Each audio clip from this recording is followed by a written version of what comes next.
Praise lord. మన ప్రభువైన యేసుక్రీస్తు నామములో అందరికీ శుభాభివందనములు తెలియజేసుకుంటున్నా. ఇదేం దేవుడు మనకిచ్చిన నూతనమైనటువంటి వాగ్దానం.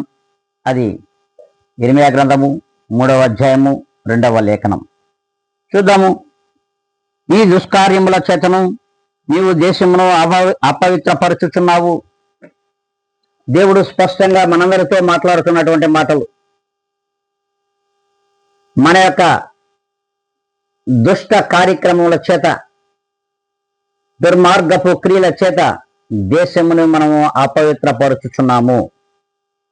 అందువల్లనే దేశము పాడైపోతున్నది. దేశములో అనేకమైన దుర్మార్గపు క్రియలు, దుష్క్రియలు జరుగుచున్నాయి. ఈ దుష్కార్యములకు కారణము మరి ఈ దేశములో నివసించుతున్న జనులే అని వాక్యం సెలవిస్తోంది. మరి ప్రియమైన విశ్వాసులారా, మనకు కూడా ఈ వాగ్దానము ఒక్కసారి జ్ఞాపకం చేసుకుని మనందరం కూడా ఈ వాగ్దానము నెమరు చేసుకున్నాయి కదా.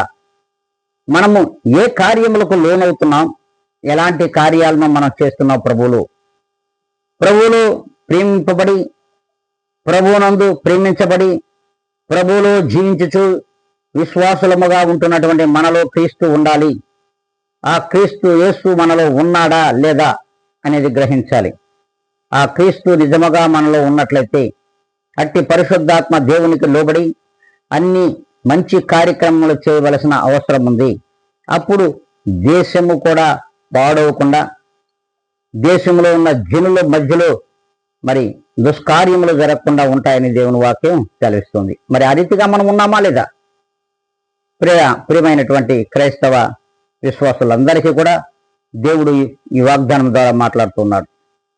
ఒక్కసారి ఆలోచించి ఈ దినం నుండి అయినా సరే మన యొక్క దుష్కార్యములను విడిచిపెట్టి సన్మార్గంలో ప్రభువైన యేసుక్రీస్తుకు మాదిరికరమైన జీవితంలో ఈ దినం నుండి అయినా జీవించినట్లయితే ఖచ్చితంగా దేశము పాడవకుండా, మనము పాడైపోకుండా, మన కుటుంబాలు పాడైపోకుండా ప్రభువులో స్థిరముగా ఉంటాయని దేవుని వాక్యం సెలవిస్తుంది.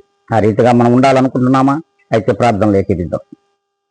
మహాపరిశుద్ధుడా, ప్రేమ కలిగిన మా తండ్రి, ఈ ఉదయకాల సమయంలో నీ ఇచ్చిన ఈ వాగ్దానము నీ ప్రియబిడ్డలైనటువంటి ప్రతి విశ్వాసంలో కూడా స్థిరపరచండి, బలపరచండి, భద్రపరచండి.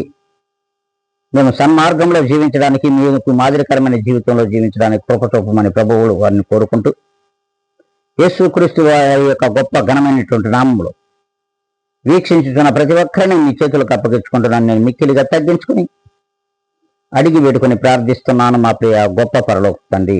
ఆమేన్.